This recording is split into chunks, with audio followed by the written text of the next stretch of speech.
I want to give you 3 reasons why God allows us to go through storms. In Mark chapter 6 verse 45, Jesus told his disciples to get into the boat and to go to the other side. The ship was in the middle of the sea and he was alone on the land. And Jesus saw in the middle of the night that the disciples were struggling, for the wind was contrary to them.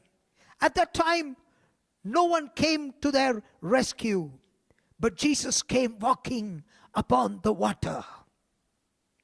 Jesus says, I allowed this storm because I wanted you to know that people you trusted, your friends, your family, your lovers, no one came to the middle of the sea.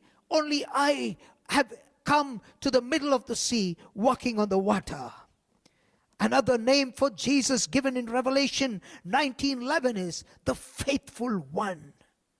When we go through storms of life, heart attack, cancer, strokes, and so many other diseases, no one can come to the middle of our struggle except Jesus, because he is the faithful one.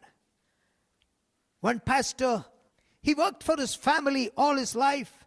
One day he fell sick and the doctor was to operate him or he would die. The children looked at the doctor and said, why trouble daddy? Let him die. Anyway, he's going to go to God. When I went to visit him, he hugged me and cried loudly. He cried aloud and said, nobody loves me in this world except God. God allowed that storm in the life of the pastor for him to understand, but only one person is a faithful one, and that is Jesus. Today maybe you are facing sicknesses, storms of weaknesses, storms of old age. You're having financial issues. I want to tell you, the faithful one will come walking on the water in order to save you, and his name is Jesus. Number 2, in verse 47 and 48, the Bible says it was the 4th watch of the night. That means 2 to 3 a.m. That is the time robbers enter the house because all are fast asleep. And you know what? As they were struggling in the middle of the night, nobody came to save them except Jesus, who came walking on the water. Jesus was saying, I allowed these storms for you disciples so that you will understand that the ones you trusted, your friends, the ones you were fishing with, the ones you were so close to, you thought they were faithful, but no one will ever know that you were struggling in the middle of the night. In Psalm 121 verse 4, the Bible says, he's a God who neither slumbers nor sleeps. Sometimes I struggle with wheezing at night. So much of wheezing that it becomes very difficult. And I look at the side, my wife will be sleeping and snoring. She'll be snoring away, happily sleeping. She knows nothing. But I'll be struggling. The one next to you does not know your struggle. Sometimes in the morning when we get up, she tells, I was struggling with muscle catch, or I was struggling with acidity. You knew nothing. Why I tell you this is, even your closest friend will sleep. But there is a God who neither slumbers nor sleeps, but he's watching over you. See Jesus. In the middle of the night, all were sleeping. The whole world was sleeping. But Jesus was watching his disciples struggling on the sea. And he came walking on the water. Today, I do not know what your struggles are. Maybe you're going through some secret struggles. Maybe you're going through some secret weaknesses. Maybe you're going through some ailment. Maybe you're going through some heartache which nobody can see. But I promise you, my dear friend, there is a God who neither slumbers nor sleeps, but is watching you. And he says, I am the faithful one. I will come and save you.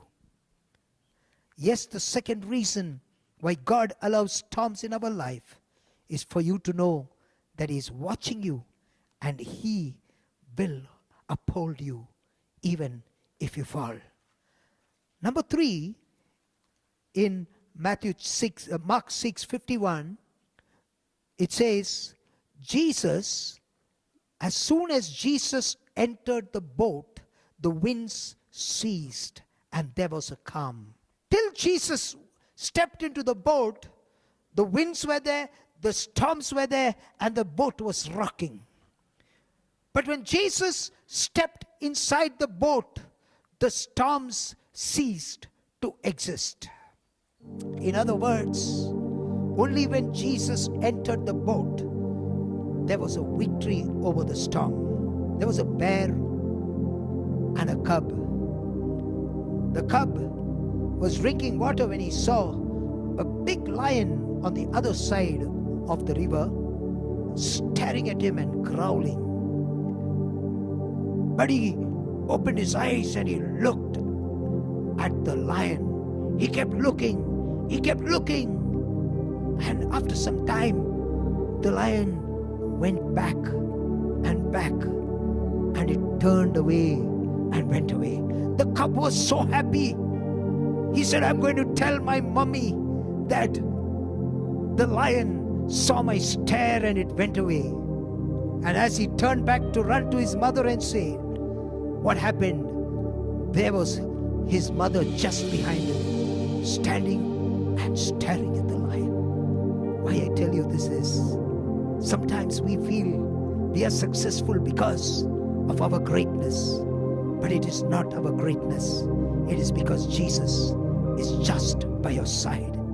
He can still any storm. As long as Jesus is outside the boat, the storms will exist. But when Jesus steps into your boat, your storms will cease to exist. Jesus comes to the place of your struggle, of your storm, because He's faithful. He sees every struggle of yours and says, I do not slumber nor sleep, but I'm watching you because He loves you. And He says, only if you allow me inside your boat, the storms will cease. If you want victory over storms of your life, you need Jesus inside your boat. God bless you, and may you keep Jesus as the center of your life.